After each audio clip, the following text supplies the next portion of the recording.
Bom dia, boa tarde, boa noite. Sejam bem-vindos ao episódio número 2. Meu nome é Ronaldo Xavier, estou aqui com a doutora Thaís Queiroz e este é o Pimentel Cast.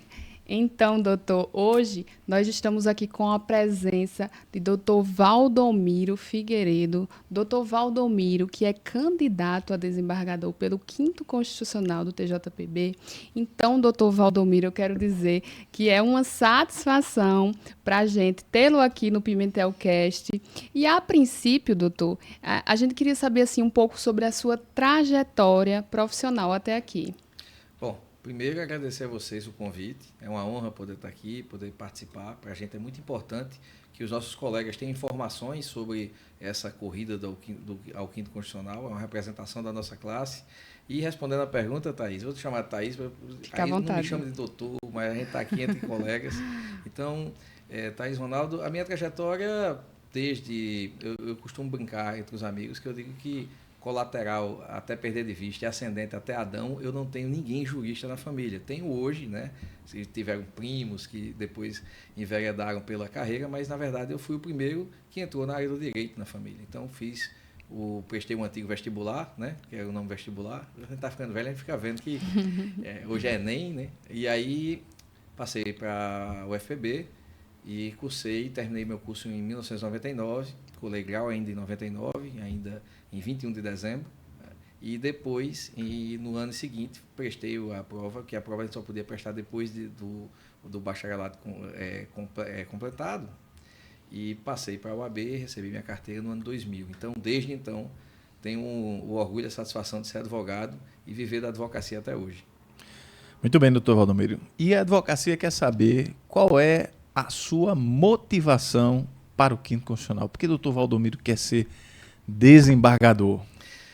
Inicialmente, essa história de que existiam sonhos das pessoas, né? Quem teve sonho de ser magistrado foi fazer concurso para magistratura. Então, acredito que a minha carreira foi toda enveredada pela advocacia, mas poucos entendem o significado do 5º Constitucional, né? Muitas vezes acham que é um acesso indevido ou sem merecimento, e na verdade não. O 5º Constitucional, eu sei que pode ser até outra pergunta, mas eu queria embasar nisso, porque o 5º Constitucional é uma forma de a gente colocar no tribunal pensamentos diversos de outras áreas do tripé que ordena a justiça, que é, no caso, a magistratura, o Ministério Público e a advocacia. A advocacia é a base, inclusive a lei determina que o advogado é essencial à justiça. Então, a visão da advocacia é importante até para dar um novo frescor ao tribunal, de repente trazer novas ideias. Então, quando eu agora submeti meu nome, é meramente um pensamento de democracia. Então, eu sempre fui uma pessoa que...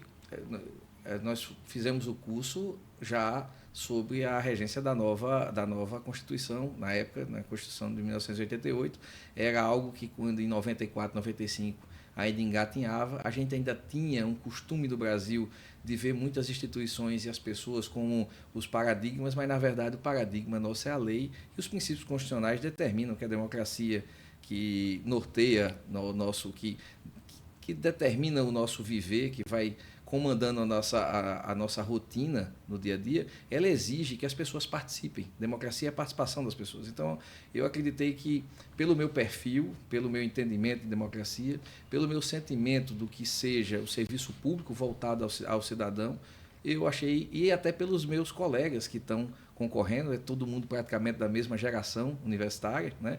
Eu acredito que o meu nome era um nome, sim, a ser colocado, não por vaidade, não por nenhum nada disso. É porque existem diversos perfis que estão à prova, perfis mais intelectuais, um perfil mais pragmático, mais tecnológico. E existem também os perfis de quem tem uma visão mais social, que tem uma visão que entende que deve haver uma visão mais equânime no tribunal, que o tribunal deve ser um serviço público. Então, a partir daí, eu achei que meu nome caberia nessa disputa, até para dar uma opção para os nossos colegas, já que nós temos uma lista sêxtupla. Sim. Eu entendi que uma lista sêxtupla cabe você colocar do tribunal as diversas personalidades que você queira colocar para a escolha futura, né? Então, assim, se eu tenho uma ideia de que eu quero um advogado que tenha uma visão tecnológica do direito, outro que tenha uma visão mais científica do direito, outro que tenha uma visão de administração pública, outro que tenha uma visão mais humanista, eu posso escolher até 6 com essas características e colocar para seguir essa estrada, para seguir esse rito, porque a eleição é uma eleição que exige diversos níveis. Eu fico brincando que parece aqueles jogos de videogame que são mais complicados. Você passa a primeira fase, a segunda não tem nada a ver com a primeira. Então, é outra dificuldade. Então, a ideia é essa, é disponibilizar o nome para que a classe tenha nomes com sentimento de classe, com a visão da advocacia voltadas para a apreciação do tribunal e, posteriormente, do executivo estadual. Muito bem. Joia. Doutor, e assim, nesses mais de 20 anos de advocacia, quais foram as suas maiores influências nessa carreira jurídica? Como eu disse, nós fomos influenciados por um período pós-Constituição. Então, os princípios constitucionais eram uma novidade para eu ia falar mais difícil, mas eu estava brincando que a gente não ia falar tão difícil, falar de um arcabouço jurídico, nada. As normas eram normas, nós estávamos herdando normas que eram muito incisivas e muito direcionadas à pessoa, ao presidente, ao governador, alguma coisa assim. E, de repente, a gente teve uma Constituição que a gente chama de Constituição Cidadã. Né? Então, a partir daí, sim, uma das coisas que mais me influenciaram foram meus professores da minha época, que ensinavam que a gente estava vivendo uma nova era, que a gente tinha que se adaptar a um novo tempo. Né?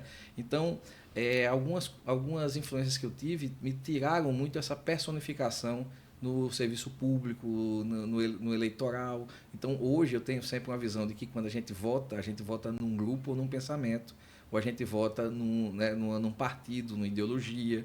Então, ao mesmo tempo, o serviço público ele deve ser plural. Então, muitos professores me influenciaram para poder realmente, na minha carreira jurídica, elevar a ter esse pensamento voltado para um direito público mais acolhedor, mais inclusivo, né? E aí, se eu for personificar, eu tive diversos mestres, né, professores da minha época, na parte de direito público, eu tive o professor Alexandre Belo, que já foi falecido, né, que é uma referência, o professor Carlos Coelho, que foi o nosso professor de introdução ao direito. Eu não fui aluno, mas eu sempre tive grande admiração pelo professor Luiz Augusto Crispim, também, que depois em pós-graduação a gente sempre se encontrou, sempre conversou bastante, né? E na vida do direito, minhas grandes influências, eu advoguei com o Marcos Neto, com o Genival Veloso, né? Depois eu fui sócio de Genival Veloso Filho, que ele era criminalista e eu civilista no escritório, passamos 17 anos como sócio, e atualmente eu tenho um escritório com outros colegas também da mesma geração, né? Que foram os meus incentivadores aqui para poder comparecer, André Cabral, que é conselheiro federal, né? Felipe Ribeiro também, colega nosso também, e tantos outros sócios que nós temos hoje que a gente caminha junto nessa... E toda essa vida jurídica foi influenciada pelo meio que eu sempre militei. Entendi. Doutor Valdomiro, hoje qual é a sua principal área de atuação? E a gente sempre gosta de ouvir aqui um caos, uma história. Nesses 25 anos de advocacia, certamente já houve alguma audiência polêmica, engraçada, uma situação... E nossa audiência gosta de ouvir essas histórias também. Bom, talvez a gente tenha que fazer depois um só com causos, porque todo advogado que tem mais de 20 anos de carreira certamente vai encontrar isso. Verdade. Mas, você me perguntou antes? A sua área de atuação. Sim. Por coincidência, meu ex-sócio, Genival Filho, ele era criminalista e atuava muito em defesa ética profissional no Conselho Regional de Medicina. Sim. Por conta disso, eu passei a acompanhar esses processos, né, e passei a gostar do meio. Então, todo médico não era só demandado no Conselho de Medicina por um processo ético profissional. Ele também era demandado civilmente. Como a minha área era civil, eu atuava com responsabilidade civil, passei a fazer defesa também desses médicos. A defesa dos médicos geralmente se organizam em clínicas, e aí eu passei a advogar para as clínicas, porque eu já tinha uma experiência no direito do trabalho anterior, na minha formação. Eu passei um bom tempo no direito do trabalho. E a partir daí entra o direito empresarial, e a partir daí do direito empresarial os médicos também se organizavam em cooperativas. Então, no início dos anos 2000, ali, 2003, 2004, eu passei a advogar para cooperativas médicas e eu entrei também no direito cooperativista. Então, basicamente, eu trabalho com cooperativas, eu trabalho com empresas do ramo da saúde. Então, minha especialização, apesar de aí eu estar em multiplataformas, de trabalhista, em vários ramos do direito, geralmente a clientela é muito ligada ao direito médico e da saúde, né? Então, tanto é que eu fui pelo Conselho Federal da OAB, da Comissão do Direito Médico, 2019 a 2022, e recentemente estive, até por bem pouco tempo, tive que sair da comissão para poder concorrer na Comissão Federal do Direito da Saúde, participando de congressos, essas coisas. Causas aqui, a gente tem aos montes, mas eu posso falar assim da nossa formação, porque aí me remete à parte da jovem advocacia. Sim. E até uma dificuldade que a jovem advocacia tem hoje. Na minha época, né, quando eu falo minha época, mais assim, o juizado especial era à noite. Sim. Né, o juizado especial em João Pessoa era à noite. Então lá, qual era uma tônica dos advogados que estavam querendo iniciar? É fazer audiência no juizado especial. Até 20 salários mínimos não precisava ter advogado. Então, certo. Briga de vizinho, cachorro que atacou o outro, questões menores, mas até questões que envolviam até 20 salários mínimos, que eram resolvidas em juizado, que não precisariam de perícia, geralmente tinha um movimento muito grande. E a gente se apresentava, lógico, sempre alguém nos passava alguma ação, alguma demanda para a gente acompanhar, e era uma forma até do advogado, do estagiário, conseguir ganhar o dinheiro. Porque a gente recebia, tinha uma supervisão do advogado principal, mas a gente participava dessas audiências para receber. E eu participei de algumas questões que foram realmente engraçadas. Teve foi uma transação penal, e de repente eles chegaram a um acordo, né, que se um pagasse um valor, o outro ia encerrar o processo criminal. Eles aceitavam a proposta que houve. E, de repente, ele falou, quanto é? Isso era um valor, né? E aí o cara estava preenchendo um cheque ainda, na época do cheque. Aí ele puxou assim, olhou e disse, se eu pagar o dobro, eu consigo dar uma outra tapa nesse cabo aqui. E lá vai chamar segurança, chamar aquela coisa. É totalmente antijurídico a pessoa imaginar isso. Mas já teve alguns casos também. Tem alguns casos pitorescos também a gente tinha ainda estagiário, eu era estagiário no Sebrae, né? E eu fui incumbido de levar ações de cobrança para serem protocoladas. E era aquela mudança do sistema ainda que as guias eram digitadas, né? Sim. E estava mudando da guia digitada para o processo eletrônico, com computação. Eu estou falando de 1996, estava no segundo ano de direito ainda, né? E aí quando eu cheguei lá, e de repente estava uma fila e eu chego com uma quantidade absurda de, sei lá, 80, 90 ações para dar entrada. E aí, quando eu apareci na fila que eu estava na frente, o pessoal teve que desistir de entrar. E aí eu fico imaginando, né? Questão de prazo, de repente. Eu vivi uma época que eu saí do analógico para o digital. Eu acompanhei toda essa evolução. Então, eu vejo quando eu converso com o pessoal do escritório, eu digo, antigamente a gente tinha que tirar uma guia da movimentação para depois subir para ver o processo. A gente não tinha o processo eletronicamente disponível para a gente em computador. E já acho um absurdo. Aí tem colegas mais antigos que eu faço.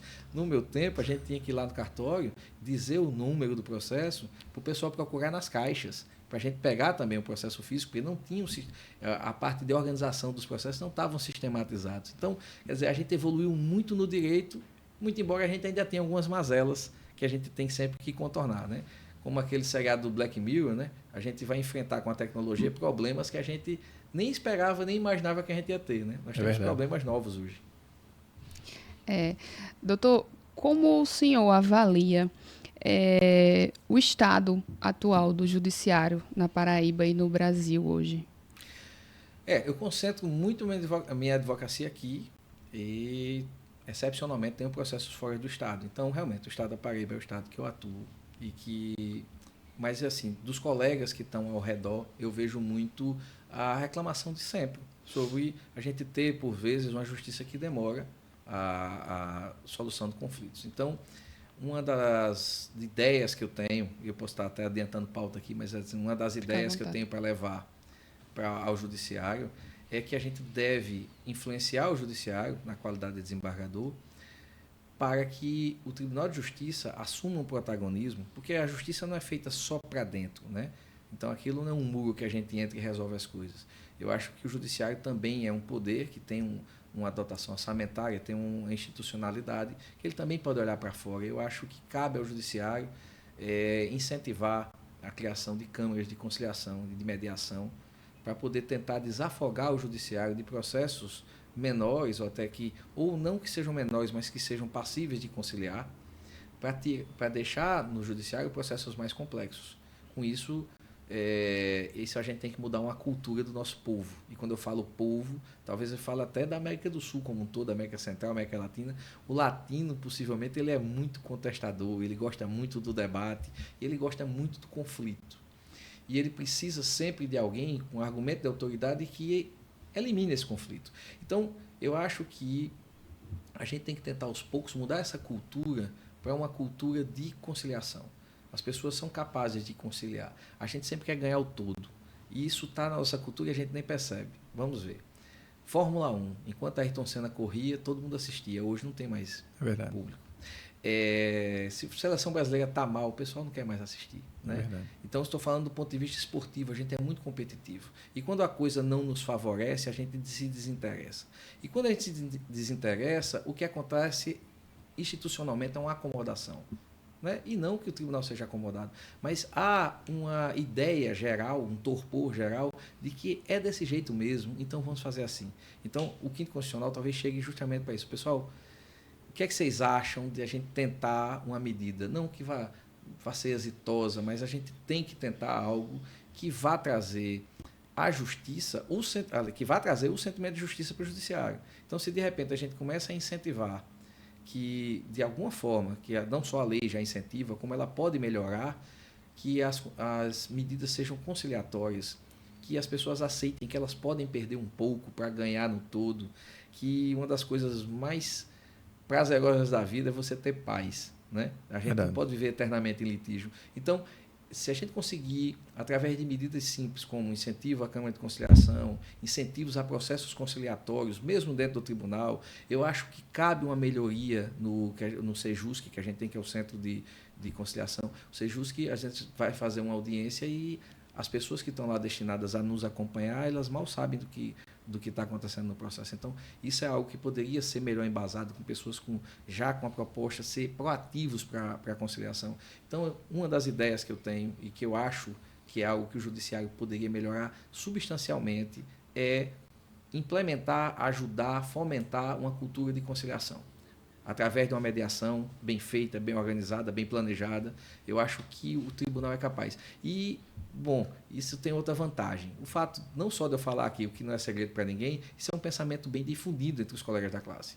Todo mundo que eu converso faz, eu já pensei nisso, né? E você vai pegando uma ideia de um e de outro e vai sistematizando na cabeça uma forma de conseguir formar uma ideia e levar isso. E que, se não for levada por mim ao tribunal, que seja levado por qualquer colega que assumir lá, porque eu acho que é importantíssimo a gente ter uma justiça mais célere, mais efetiva, mas ao mesmo tempo que ela traga uma paz social.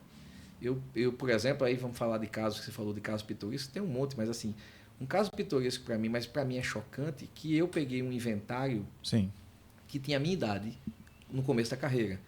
Eu tinha lá 26 anos, 25 anos, e eu peguei um inventário. Eu até comentei isso já em outros locais, e isso me chocou muito, porque os principais, os inventariantes, os membros da família que estavam ali dispostos, os primeiros já tinham falecido. A briga já era com os filhos deles, então tinha primo sem se falar, primo que já tinha ameaçado outro de morte, e eram de famílias até tradicionais, com uma boa capacidade intelectual, quer dizer, não era algo que você imaginava que era uma briga daquelas de terra, de famílias. Não, na verdade, eram pessoas que tinham capacidade de conciliar e que, infelizmente, faltou uma forcinha, né, para chegar alguém e dizer, olha, vamos ajeitar isso aqui, para evitar que chegue a esse nível de animosidade, né? E eu só sei que eu passei por esse processo por mais 3 anos. Sim. Eu não encerrei, mas ajudei a encaminhar uma conciliação. E 2 anos depois, um colega meu, com a minha ajuda, conseguiu conciliar todo mundo. E aí pegou bens deteriorados, pessoas que realmente não se falaram mais, resolveram para se livrar do processo. Quer dizer, imagina qual seria a cultura familiar desse povo. E aí, socialmente, a gente sabe que a família é importantíssima. Né? Qual seria a cultura familiar desse povo se eles tivessem conciliado ali no início? Né? Todo mundo seguia a sua vida, as amizades seriam mantidas. A gente sabe que em certos momentos da vida a gente precisa dos familiares ou dos amigos. Com certeza. E aí, isso é uma função social, que o tribunal ele tem uma função de julgar. Mas a função social dele, de fazer com que a sociedade viva melhor, tem que ser lembrado isso o tempo todo. E talvez a gente tenha que buscar meios, não só jurídicos, ou não só especificamente jurídicos, mas meios sociais também, que ajudem a gente ter composição de litígios e fim de animosidades. Doutor Valdomiro, nas suas andanças pelos escritórios, apertando a mão dos colegas, principalmente no interior também, quais são os maiores desafios apontados, não só pela advocacia, como, na sua perspectiva, qual seria também os desafios do Tribunal de Justiça para que o serviço jurisdicional funcione da melhor forma? Essa pergunta é excelente, porque é uma coisa que eu refleti muito durante as viagens. Apesar de que eu tive muito tempo no escritório em Patos, tenho amigos em Patos, por exemplo. Tenho amigos que trazem as notícias de lá também, de Patos, de região, de Cajazeiras, de Souza, de São Bento, né? De Monteiro, de Guarabira. Cada uma a gente vê mais ou menos o mesmo problema. Uma coisa que me chamou muita atenção, a gente não encontra mais advogados civilistas. São pouquíssimos, ou os advogados civilistas, né, o que vai lidar justamente com... eles fazem outras coisas. A atividade principal não é o direito civil. Isso é preocupante, porque a gente está vendo o quê? Previdenciário, porque ele traz uma remuneração mais... célere até. Para quem está no começo. O trabalhista, muito pouco, porque a gente sabe que as relações, às vezes, em alguns locais mais afastados e grandes centros, a relação trabalhista ainda é aquela coisa muito informal, né? Sim. Mas muito criminalista também, né? Então, tem muitos colegas no criminal, no previdenciário, às vezes no crime previdenciário, o que é uma parte engraçada. E a gente percebeu que, voltando à história da mediação, no direito civil, eles estão resolvendo através de pequenas conciliações mediante declarações em cartório. Então, eles fazem um acordo, registram em cartório e torcem para que nada disso vá para a justiça, porque eles estão vendo que há um tempo muito grande para a resolução do conflito no judiciário. E o advogado civilista está fugindo do judiciário sem precisar da história da mediação. Eles estão encontrando, a gente diz que a natureza encontra seu caminho, né? Então, a natureza do advogado, que é criativo e conciliador, ele acabou encontrando um caminho de fazer resoluções sem precisar do judiciário. Mas isso é muito ruim, porque você vai recrudescendo o judiciário, né, nesse ponto. As pessoas vão deixando de acreditar que podem resolver suas questões no judiciário. Mesmo sendo conciliatório, isso perde o controle. Porque quando você faz uma mediação entre dois colegas que são pessoas éticas, né, que são pessoas corretas e com conhecimento para fazer, tudo bem. Mas se de repente você faz uma conciliação sem um acompanhamento correto, ou com alguma questão que não seja legal, sendo empurrada para cima do jurisdicionado, no caso, ou do cliente, né? Então, a OAB não vai ter o controle se isso está sendo eticamente realizado, e o judiciário não vai ter o controle se realmente também foi feito da forma legal. Então, eu acho que o judiciário pode ser ator disso e, ao mesmo tempo, sem se meter tanto. Ele consegue supervisionar esse tipo de questão. Então, uma rápida homologação dos acordos extrajudiciais seria uma solução, né? Então, isso pode acontecer. Então, o que eu tenho percebido isso, a grande dificuldade é de conseguir do judiciário a atenção suficiente para poder compor litígios. Isso está acontecendo com muita frequência. E a gente está vendo a advocacia ficando limitada a 2, 3 áreas, né? E aí você tem os advogados municipalistas, que ao mesmo tempo são os mesmos que eram previdenciários, mas você está vendo o direito sumir dessas regiões, a parte do direito como ciência, e você está vendo uma conciliação capenga, o que não é. A gente precisa de uma conciliação com a capacidade científica, ou seja, as pessoas que estão lá defendendo seus direitos são pessoas que têm capacidade de fazer isso. Então, isso aí eu acho que é importante, a gente não perder esse freio, porque senão a gente volta para uma época em que as pessoas vão ter a plena capacidade, ou assim, a aceitação de fazer um acordo, seja ele qual for, sem nem saber que esse acordo é totalmente antijurídico. Né? Então, é o perigo. A gente nem tanto, nem tão pouco. A gente tem que ter equilíbrio. Verdade. Verdade. O doutor já falou um pouco sobre essa questão da tecnologia, mas qual é a sua opinião em relação a esse avanço tecnológico no judiciário? Quais seriam essas inovações que o doutor considera mais importantes? Hoje, a inovação tecnológica na informação na tramitação de processos, ela é elogiável, né? Até para uma pessoa que veio do analógico como eu, mas não caiu no analógico, a gente veio paulatinamente acostumando com os sistemas. Eu acho, quando eu olho para o passado, eu não me vejo no direito de reclamar. O que é que eu estou percebendo muito? Hoje, a inteligência artificial é uma realidade, a gente utiliza ela para muitas coisas, né? Eu fico brincando que, apesar de ter passado pelo analógico, eu sou uma pessoa muito tecnológica, né? Tanto é que quando eu cheguei, eu saí tirando equipamento, eu ando com fone de ouvido, Então, a gente vai tentando sempre se adaptar, mas, assim, eu estou percebendo que a inteligência artificial está sendo utilizada nos tribunais muito para suprimir andamento de direitos, principalmente recursais, né? Então, os processos recursais que estão sendo barrados por conta de uma análise prévia de inteligência artificial, eu acho isso contrário ao sentimento de justiça, né? Eu acho que a gente tem que ter a formalidade, né? Tem que ter um olhar para a forma, mas a gente não pode esquecer que existem exceções que exigem uma apreciação mais aprofundada. Eu vou exemplificar até para ficar mais fácil. Você tem processos que, quando você vai... se ele foi cometido uma irregularidade não sanada em primeira instância, né? Quando você chega numa segunda instância, que você quer dizer, olha, houve uma má apreciação da prova. Eu tive um caso específico de que o processo foi julgado em primeira instância e o médico foi absolvido, porque foi considerado que ele não foi responsável pelo que a ex-paciente, a autora, considerava como dano. Sim. Foi para a segunda instância e o relator pegou esse processo, interpretou um exame que tinha lá, que ninguém falou sobre esse exame durante o processo, e de repente disse, olha, pelo exame e pelas características que eu vi, ou seja, eu entendi que realmente houve algum erro, que talvez tenha feito a abordagem errada na cirurgia. E como é que, depois de um julgamento que é julgado procedente, você não vai conseguir discutir mais o mérito no STJ, né? Então, Sim. Eu tive que ir pelo caminho de que houve uma má apreciação da prova, houve uma confusão, de que houve uma interpretação do exame de quem não é especialista, não havia nenhuma menção disso no corpo dos autos, ou seja, não está no mundo jurídico, né? Não está no processo, e de repente eu não consegui subir esse recurso, porque ele foi barrado seguidamente, porque considerava que não havia erro a sanar, né? Não havia discussão de mérito mais. Então batia na súmula 7 do STJ e o processo não subiu. E acabou se cometendo, ao meu ver, uma injustiça contra o meu cliente na época, e eu não tinha como recorrer. Então, casos excepcionais que demonstram claramente que houve um erro de apreciação da prova, porque essa prova foi reapreciada em segunda instância, Sim. tira completamente você da possibilidade de uma discussão.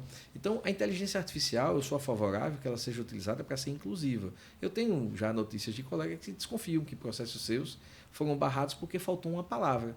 Então, a palavra-chave não constava no corpo, então, preliminarmente, a inteligência artificial disse, não falou sobre a palavra específica para poder haver uma revisão desse direito.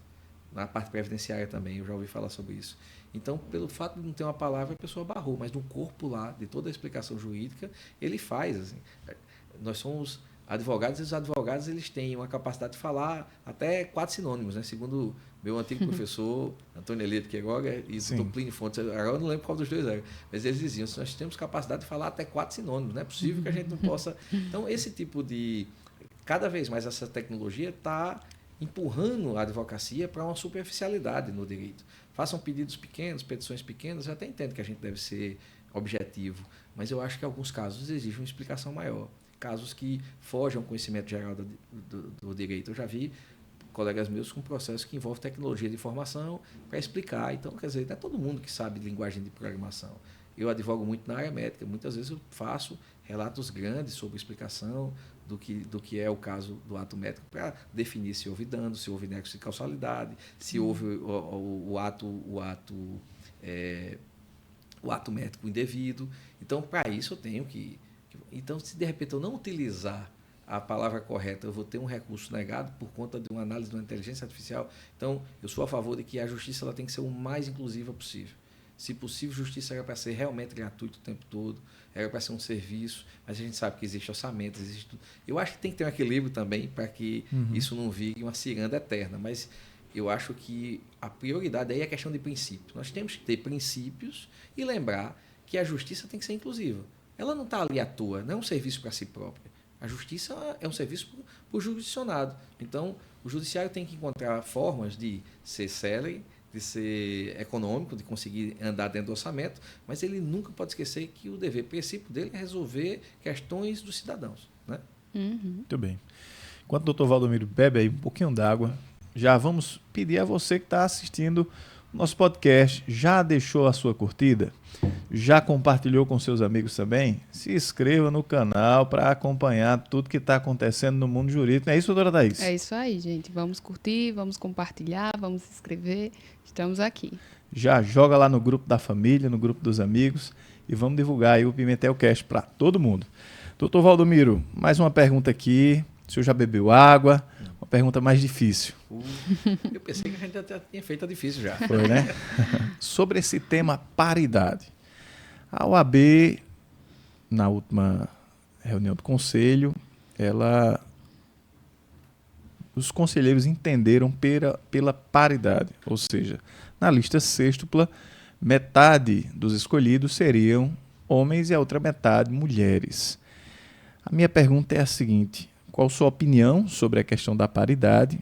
E se conselheiro estadual fosse, como teria votado? A favor ou contra a paridade? Puxa, eu pensei que era uma pergunta difícil, mas essa pergunta foi fácil.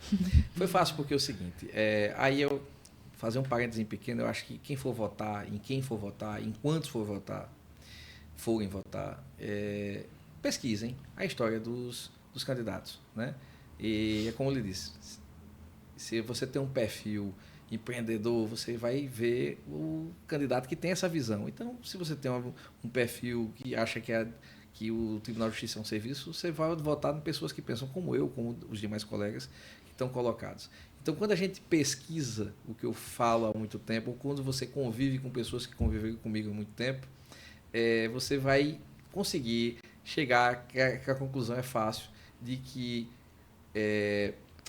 paridade, para mim, foi algo que eu evoluí. A questão de cotas foi algo que eu evoluí no meu pensamento desde a minha formação até agora. Sim. Nunca fui entusiasta, eu nunca fui um ativista contrário, mas nunca fui entusiasta. Eu via muitas falhas, existiam argumentos válidos sobre isso, mas eu costumo ver que a gente vê a questão de cotas sob a ótica errada. As cotas, elas são desequilibrantes. Cotas são trazidas para o meio de votação, de eleição, dessas coisas, para desequilibrar, para buscar um equilíbrio futuro. Sim. O que está se tentando fazer é um equilíbrio futuro. Eu perguntei aos meus colegas, quando eu me posicionei em 2017, a primeira vez, houve muita estranheza e tal, porque eu já tinha algumas pessoas que me conheciam há muito tempo, tinham ouvido eu falar contrário às cotas, e eu disse que, de repente, olha, eu pensei direitinho, vi que isso é necessário. Porque eu passei também como sócio do escritório, eu era o administrador do escritório, eu passei a ter estagiárias depois de um tempo.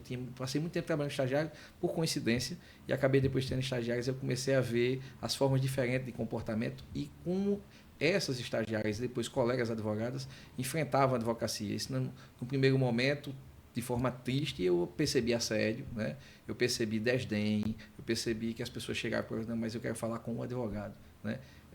Não acreditavam que a colega advogada teria a capacidade de atendimento. E muito se levou para essa parte de capacidade. E hoje, depois de muito tempo, acho que a partir de 2017, ali, eu lembro que foi um marco que eu refleti sobre isso e eu achei um artigo sobre isso e me chamou muita atenção. A questão não é capacidade ou não acreditar na capacidade, é uma questão cultural. Nós não temos a cultura ainda de acreditar na mulher como uma pessoa que vai cumprir uma função. E a gente não tem a cultura não só de acreditar nela, como de saber de que no dia que ela não cumpriu a função, ela só foi uma pessoa que não conseguiu cumprir a função. Da mesma forma que nós, homens, por muitas vezes não conseguimos cumprir algumas funções. A gente não é perfeito o tempo todo. Apesar de cobrados como profissionais, a gente sabe que isso não vai acontecer para todo mundo. Então, eu posso ser uma pessoa eu posso ser muito bom aqui para conversar com vocês e, de repente, eu posso ser muito ruim para me concentrar, para fazer uma petição. Eu não vou ser perfeito nas minhas atividades. Então, a gente começa a respeitar que também todo mundo é falível, a gente vai deixar de olhar para se é um homem ou uma mulher e passar a olhar a função que ele está exercendo. Eu acho que quando houve a votação da paridade, que aprovou agora, na última, a gente aprendeu na OAB, por exemplo, a olhar dessa forma. Hoje a gente não olha mais a colega que está lá, se ela foi bem ou mal, né? A gente olha que naquela comissão, naquela função, aquela comissão, aquela função deixou a desejar, mas a gente já não consegue mais olhar da mesma forma. Da mesma forma que o que eu quero me explicar melhor é de que a mulher, para poder chegar numa posição de destaque, ela tinha que ser invencível. Ela tinha que ser muito melhor do que todos e até todas que acompanhavam ela, né? Então, esse ponto a gente não percebia, que havia uma cobrança sobrecarga sobre um ser humano que estava ali prestando a sua contribuição. Então, se é uma juíza, se é uma colega advogada que participa de uma diretoria da OAB, do conselho da OAB, a gente via assim, fulana não serve para nada, né? E fulana é muito boa porque... Não, a gente olha assim, é a conselheira que está ali. A gente começa a perceber que essas pessoas eram cobradas pelo fato de ser mulher. E a gente só ia mudar essa cultura quando a gente começasse a colocar mulheres em posição de destaque. Voltando para a questão da eleição, uma pergunta que eu fazia aos colegas é que eu não via na Paraíba nenhum escritório fora do direito de família com advogadas que fosse o destaque do escritório do ponto de vista de coordenação, de gerência administrativa, de cabeça do escritório. Eu não conhecia. Né? Apesar que quando a gente começa a andar agora, a gente vai vendo que realmente existem escritórios importantes cuja a cabeça pensante, a quem diz sim ou não, é a sócia, a colega advogada. Mas é raríssimo, a gente viu isso em direito de família. Direito de família foi uma área que as advogadas, realmente, as mulheres encamparam bastante, e hoje você tem bons escritórios sobre isso, mas você não via nos escritórios de tributário, você não via, quase não via de previdenciário. Agora eu já conheço um escritório, 2, e isso me trouxe uma tranquilidade muito grande. Eu tenho uma filha, tem 13 anos, Sim. E eu costumo dizer que eu quero que, quando ela crescer, ela tenha esse espaço que está sendo conquistado hoje. E não é um espaço para colocar a mulher no protagonismo, não. É para dar a condição dela de que ela tenha paradigmas, ela tenha pessoas a quais elas possam se espelhar. Porque é o seguinte, se houvesse uma eleição, como a gente não tem a cultura de votar nas mulheres, ia acontecer fatalmente o que acontece quase todas as vezes, que a lista sextupla são 6 homens e por uma vez só entrou uma colega advogada. Porque a gente não tem essa cultura de votar. E colocando colegas ali, eu posso até discutir quantidade. Será que era para ser meio a meio? Será que era para ser 2 vagas? Ou uma vaga, pelo menos? Preferencial para ter sempre uma mulher como representante? Isso eu acho discutível. Mas a questão das cotas ela é importante. Para dar essa representatividade. Para que mais na frente, de repente, a minha filha saiba que, de repente, com a lista sextupla, uma colega lá entrou, de repente ela passou para a tríplice e ela representou a advocacia de alguma forma. Que é possível chegar lá. Essa possibilidade de chegar lá, ela não é vislumbrada, porque nós nunca elegemos, de repente, uma mulher, uma lista que fosse paritária. Então, esse primeiro passo da paridade talvez leve a colegas valorosas, tão quais essas que estão concorrendo, outras, a também participar dos próximos pleitos. E a partir daí a gente cria, sim, uma cultura onde daqui a pouco a gente não vai precisar mais ter cota nenhuma. Porque fatalmente nós vamos eleger 3 homens, 3 mulheres, 4 homens, 2 mulheres, 5 mulheres, 1 homem, né? Vai ser uma coisa natural. Então, para naturalizar, a gente tem que desequilibrar. Como as cotas desequilibram, elas causam uma certa repulsa. Mas eu já perdi essa repulsa, sabe? Muito embora hoje eu vejo, eleitoralmente, eu estou prejudicado, eu tenho um universo menor, mas eu acho que isso faz parte da democracia, né? Eu não estou aqui para ser candidato de si próprio, eu estou aqui para ser candidato à advocacia. Se a advocacia assim quiser, ela vai me colocar lá, como vai colocar as colegas e os colegas que vão poder seguir esse caminho. Chega no tribunal, é outra eleição, chega no governo, é outra eleição, mas essa eleição da advocacia ela é importantíssima para dar um recado de que a advocacia é uma classe que pensa de forma plural, que ela também quer como seus representantes os advogados que guardam um sentimento ao qual os colegas concordam.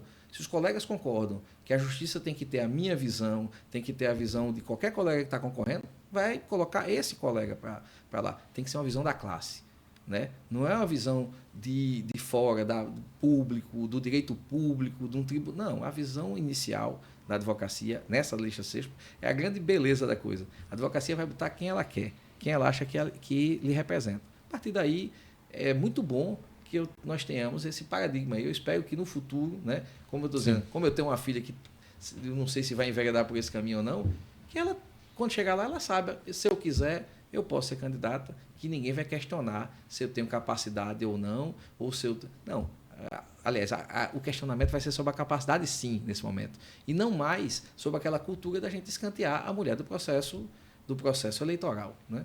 Isso é uma coisa que eu estou falando aqui porque é um sentimento meu, certo? Sim. Mas assim, eu até acho que esse tipo de discurso eu já ouvi das minhas colegas que estão concorrendo, né? Possivelmente, e deveria partir delas mesmo, né? Aquela história a gente brinca de muita gente que fala sobre lugar de fala, essas coisas que pode falar. Sim. Eu falo do meu sentimento. Meu sentimento é que eu estou plenamente satisfeito que isso está acontecendo, que isso é uma evolução cultural, política e eleitoral dentro da nossa classe, e espero que isso seja também elevado por outros meios. Porque você vê, aí, outra coisa que eu falei é que quando você faz concurso público, sim, praticamente passa a mesma quantidade de homens e mulheres. Então não há que se falar de capacidade. E eu até brinquei lá, que eu disse, rapaz, se fizesse uma prova para desembargador, podia ser que a gente ficasse todo mundo fora, os homens, só passasse as mulheres. Porque, em tese, eu vejo minhas colegas estudando até mais do que a gente, né? Então, no final das contas, se fosse por capacidade, talvez a gente nem... Capacidade que eu falo assim, uma prova, alguma coisa, um concurso de provas, talvez a gente não passasse. Então, por que o pessoal passa e é paritário num concurso público? Por quê? Porque dá acesso de igualdade na concorrência. E a gente mentalmente não tem essa igualdade. Aí você me pergunta, se eu fosse conselheiro, como é que eu votaria? Eu acabei votando, porque apesar de não ser conselheiro, em uma conversa exatamente dessa que eu estou tendo com vocês, Sim. o meu colega Manfrini Andrade, que é conselheiro, né, ele me citou dizendo que ele ia votar contra, mas depois de ter conversado comigo, ele votou a favor. Talvez essa seja uma das maiores vitórias que eu estou tendo do ponto de vista ideológico, né? Eu tenho o maior cuidado de falar ideológico, parecendo essa política eleitoral maluca, não. Uhum. Ideológico é de participação. Eu sempre fui uma pessoa que prezei muito pela democracia. Então, ter um colega meu dizendo que eu consegui convencê-lo... Reverter o voto. De reverter um voto dele. E não pela vaidade de reverter, mas pela grandeza de entender que isso é um sentimento humano voltado para uma melhoria social. Verdade. Bem, finalizando, doutor, já que nosso tempo está acabando, Sim, a gente desculpa, queria... eu falo muito. Não, sem problema, não se preocupe, foi ótimo. A gente queria que o doutor deixasse uma mensagem para todos os espectadores do Pimentelcast e para todos que acompanham sua candidatura também. É hora de pedir o voto. Sim, é mesmo, né? E é uma dificuldade que eu tenho, que eu nunca fui candidato, né? Então eu sempre fui um idealizador. Mas, então, a partir de agora, agradecer muito o convite. Realmente foi um prazer uma satisfação estar com vocês aqui. Apoiar e parabenizar também essa iniciativa, a criação do Pimentelcast e ouvir não só os candidatos, como ouvir essas vertentes do direito, as novidades tecnológicas, as novidades sociais, os pensamentos da comunidade da advocacia na nossa Paraíba aqui, é importantíssimo para levar essa informação, né? A gente vê muitos colegas que precisam justamente de exemplos, de pensamentos, de pessoas que atuam na advocacia, para poder, a partir daí, criar a sua mentalidade jurídica e saber até qual vai ser o seu destino na profissão. Então, é muito importante que a gente tenha esse tipo... Infelizmente, não tinha na minha época, né? A gente tinha um campo reduzido, mas eu sou uma pessoa muito feliz na advocacia. Então, para a questão eleitoral aqui, meu nome é Valdomiro, eu estou aqui disponível com o nome já registrado nessa eleição para concorrer à vaga do 5º Constitucional. Eu peço o voto a todos que se interessarem, né? Peço também que vocês analisem toda a história de todos os candidatos, quais eram os pensamentos deles, quais são as propostas, quais são as ideias, e a partir daí, sim, vocês têm direito a votar em até 6, pode votar em 1, em 2, em 3, até 6. Então, acredito que a gente tem uma gama muito, muito boa de candidatos se apresentando, mas quem vai ganhar com isso não é só a democracia, mas também a advocacia. A advocacia paraibana tem muito valor, tem pessoas, é uma eleição que eu considero uma eleição difícil e fácil ao mesmo tempo. Difícil você conseguir encontrar todos os colegas, mas ao mesmo tempo é fácil porque os discursos são muito próximos e você vai ter uma diferenciação basicamente uma diferenciação basicamente da simpatia que você tem pelo candidato. Então, eu espero que simpatizem comigo, que também me conceda a honra de ser votado e que torçam por mim, caso eu passe, para que eu vá galgando os espaços até, de repente, chegar ao destino final, que é o Tribunal de Justiça. E esse destino final do Tribunal de Justiça, na verdade, é só o início. Muito bem. Muito obrigada mais uma vez, doutor. Muito importante para a gente ouvir aqui suas experiências, suas valiosas experiências, não é isso, doutor Ronaldo? Muito obrigado, doutor Valdomiro. Muito obrigado, doutora Thaís. Chegamos ao final do nosso programa. E você que nos assiste, lembre sempre, tem que curtir, tem que compartilhar e até o próximo episódio do Pimentelcast.